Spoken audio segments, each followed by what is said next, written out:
back again with another little upload here. This is going to be something simple. I'm not working on the Integra today, but I am going to be working on this TSX. So what's the issue? All we're really going to do is we're just going to actually just change out the hub assembly. That's it. It's actually pretty easy. What we actually winded up buying. Look in here. Temkin, no idea how to say it. Made in Japan. Everybody swears by it. Normally, you would actually just, take out the bearing, take it to a machine shop, get it pressed. If you have your own press, you do it yourself. I don't. And even if I did, I probably wouldn't even risk it anyway. I'd probably wind up breaking something, so why even bother? Okay, it was about like 95 bucks, I think. Even came with the studs. I got it off rockauto.com, so good deal there. So I guess most people, most do-it-yourselfers, people who actually work on their own cars, they don't ask this question, but people who don't really work on their own cars, they're probably asking, well, how do you know you have a hub bearing problem? Who knows? Usually when you're driving on it, you'll hear a noise, like a little whoop, whoop, whoop, whoop, whoop sound, and a lot of times it sounds like a bad tire.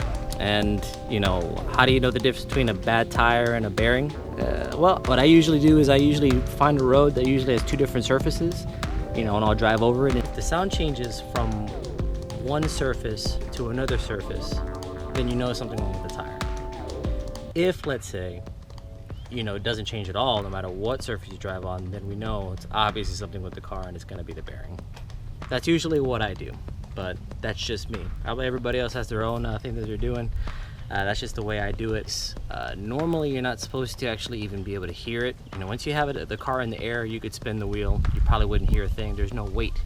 If there's no weight on the bearing, it's not going to make a noise. But in this particular case,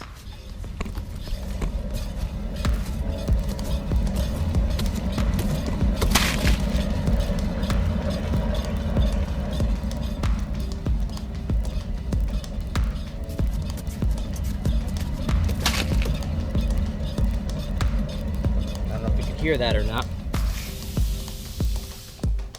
but that's actually it's definitely a bearing. Here's some things that you probably need to do the job: 3/4 socket wrench, a 12, some extensions, a 14, 17 wrench, a 19 socket, and a cordless impact is always helpful, and a stubby Phillips head screwdriver.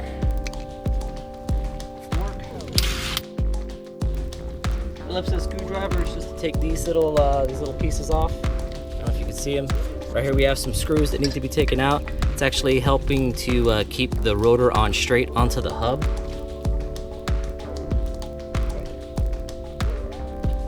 These are actually keeping the rotor straight onto the hub. So we got to take these off with a little Phillips head. Sometimes they're kind of a pain. You need a specialty tool. Sometimes you need a specialty tool for these. Basically, it just looks kind of like a Phillips head screwdriver, and it'll have a little end that you just kind of bang on, and it turns as you hit it with the hammer. Now, I've taken these off before, so hopefully they just come right off. Take off the caliper.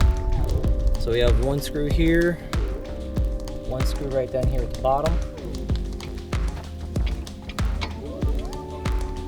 We'll do. So we're going to take this 17. Alright. Going to hold it here. Right on this little piece. Right in there. Just to hold that still.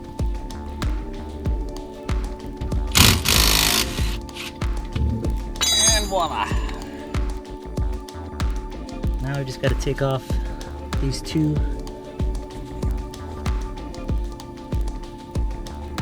This 17 here, and this 17 right over here. Correction! 14. All right.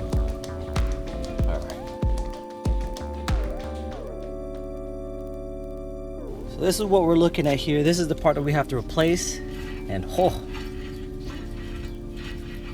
that does not sound good at all. You could feel it binding, you could hear it grinding. I mean, if somebody tells you this is good, I don't know. Maybe they need to rethink their career. So now the only thing that we have to do now is, I believe these are 14s. Again, yeah, 2 14s. Correction, 4 14s. 4 14s. 4.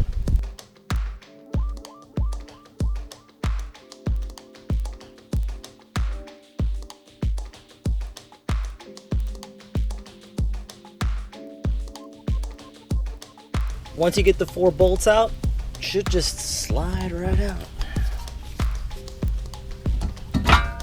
Just like so. Good news is that it can only really go on one way. It's the way it lines up. If you do it wrong, as you notice, that doesn't quite line up.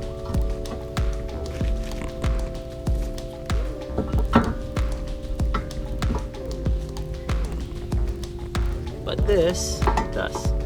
So you really can't botch this. It's just that simple. So now we just reassemble. I like to put everything in hand tight.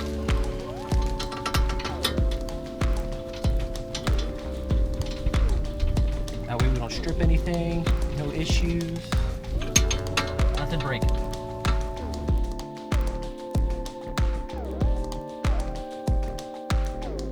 Everything goes back on reverse order. Now the new one comes with these little, holes for the Phillips that screws to go through. And if you've never done this before, which I don't see how, but if you've never done this before, on the rotor you're gonna see these two that have a little tapered holes right here. All right, you're just gonna mock those up, line them up, just like so.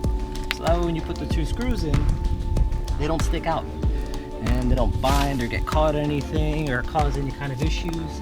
Trust me, that's the last thing you want on your Honda. Normally, these little clips, I usually like to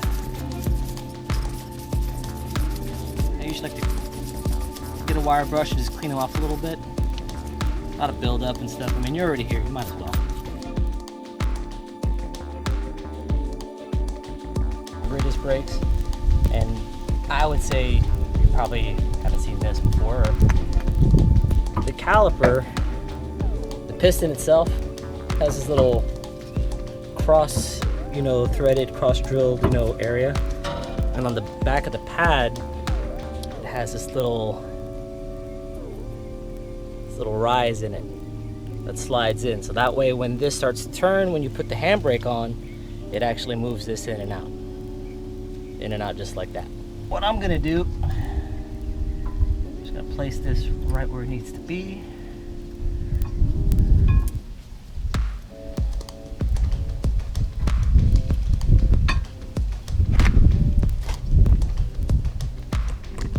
And then I'm just gonna slide it over that area.